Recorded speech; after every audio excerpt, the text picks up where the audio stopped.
level, and when it's blown completely out of proportion. Yeah. Were you mad at the press the way they covered things? Hey, like I said, I guess they have a job to do, right? Yeah. All right. Well, you handle that well. Now you ready, Don? Oh, absolutely. Being with the greatest fighter in the world, you know, I'm just so Let me proud. ask you basically the same questions I asked Mike, but from your point of view, what did this do to this young man here the last several months? I think it was a growing experience. It's something that, like you say, we all do. He's 22 years old. I think he's handling it very well, in fact, quite admirably. Yeah. And to be able to keep his sanity and to be able to deal with this situation with such maturity, I'm just very proud of him. I think he's been exemplary, and I just want to be happy to be associated with him, and most certainly to have him on the Pat Sajak show. All right, all right. New, innovative, and imaginative. You got a desk, you got a couch. It's been done before, Don. I understand. Now, what is... Now, you're getting into trouble, too. Are people tossing bombs in your window? What's going Oh, on? they do that all the time. Usually they serve coffee and donuts, but they serve bombs to me. No, now, seriously. Didn't this happen in New York? Yes, they had a little petrol bomb. Yeah. Now, do we know why they did that and what they were after? You know what? I can't understand it. I don't have an enemy in the world. It's terroristic activity. And, you know, we of goodwill here in this great nation called America, the greatest country in the world, cannot stand or allow this. But I can say New York's finest was on the job, and New York's bravest was right there, too. The fire department was right there taking care of the business. So it's just something that I know they'll resolve sooner or later. I think you got Mike laughing over here. I don't know why. My man. It's my man. I love Mike. Now, Mike, when what kind of fighter is this Bruno guy? I've seen him fight a few times. He's lost 2 fights. And he's #1 contender in the world, so I guess he's very... Is that a problem, finding contenders these days? Well, it is becoming quite difficult. But we're going to move out into the satellite, out into the atmosphere. You know, we're going up to Mars. Don, you've been out there. There's no, you don't... You know, he's the baddest man on planet Earth. Yeah, I guess so. You know what I mean? What's your record, Mike? 35 and 0. Yeah, and how many of those are knockouts? 31 knockouts, right? Have you ever just played along to carry a fight out a little bit, or you go for the knockout right away? All the time. So what's going to happen on the date? I'm sorry, February the date 25th at the What's Las going to happen? Vegas Hilton Oh, I'm Hotel. sorry. Hopefully. Yeah. The fabulous oasis in the desert. Yeah. Las Vegas Hilton. Yeah. The fabulous oasis in the desert. All right. Oh, yes. Oh, I'm sorry. What's going to happen on the 25th? Are you a predictor? No, I don't predict, but I look forward to a victory. Okay. But you don't do rounds and all that kind of thing when you knock them out. Now, what's the story on this guy who's Mike's manager of record, or what's the man's name? You know what I'm talking about. Now, don't play like you No, don't know. his name is Caton. All right. Bill Caton. Now, what's happening with that? Well, it's a problem. Mike has terminated him as his manager, and this has to be adjudicated. But as of now, he's been terminated because he doesn't seem to respect Mike as a man. You know, he totally disregards him as though he doesn't exist. He can't make any decisions, and it's just really, it's a very sad commentary. How much time do you spend with him? Well, we're inseparable now. We've been together about 4 or 5 months, you know what I mean, day and night. Wow. So are you, like, absolutely sick of him by now, Mike? Tell the truth. Is it really day and night? Our affections are growing more and more. Let Mike answer. What kind of guy is he to be around? He can't be like this all the time, is he? Not like this all No, if you're in a hotel, just the two of you having a beer or something, what would he be like? Is he a little more mellow, I hope? Very much so. Yeah. He just had a grandson, a new excuse me. Yeah. Was it a girl? No, it was a grandson. It was a grandson, excuse me. Yeah. Xavier Xavier.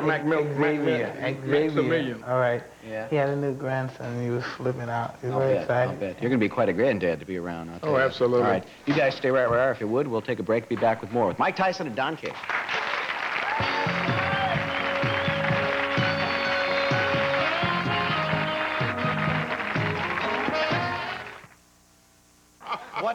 You ever been asked to promote something that's really weird and you just wouldn't do it? Yes.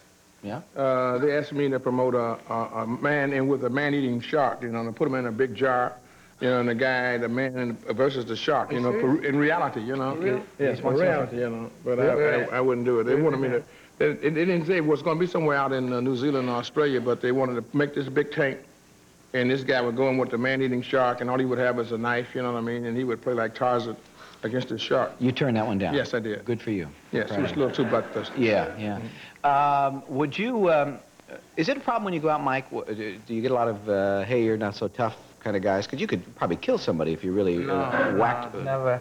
Usually all the tough guy and macho guys always ask me, what punch would you punch a guy? Like if I'm having problems in the street right now, I got no fight, where would you hit a guy? Where would you advise me to hit someone? So you're giving like personal punching advice. Yeah. kind of the Ann Landers of the ring here. Yeah, that's very nice.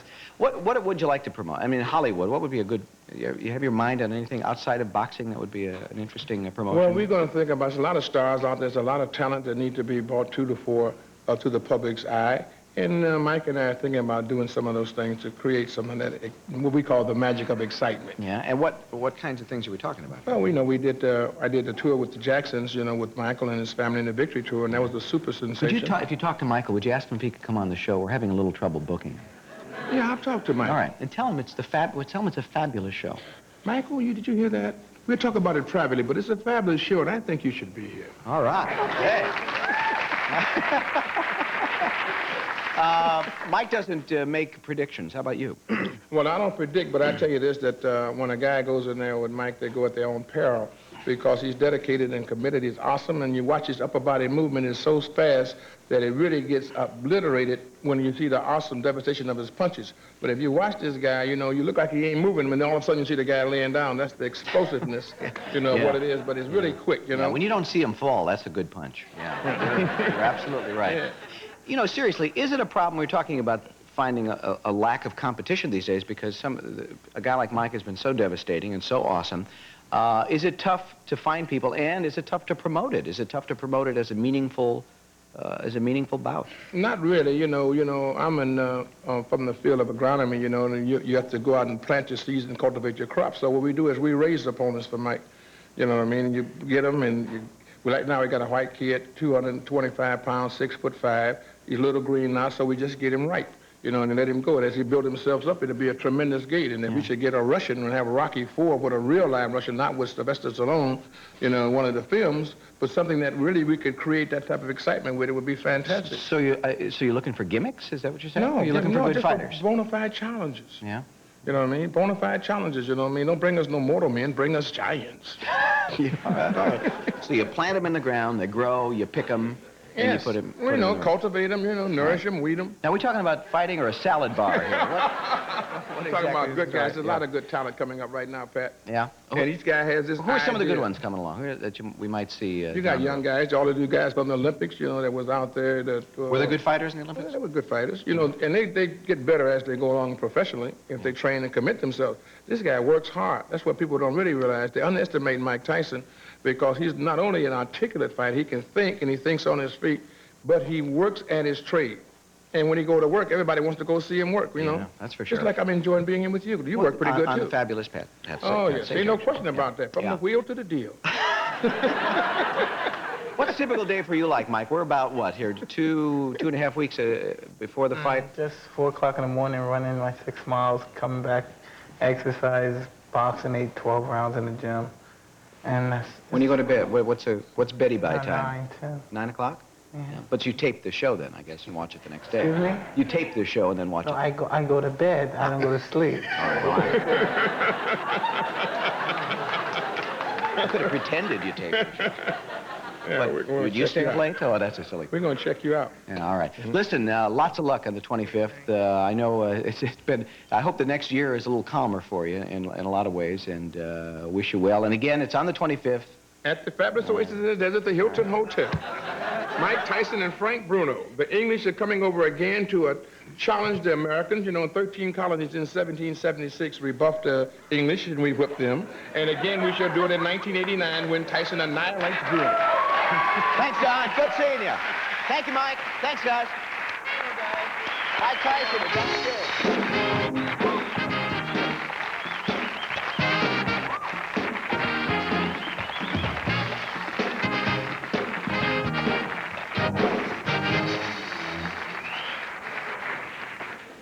Did you get Mike angry at you there? No, I don't think so.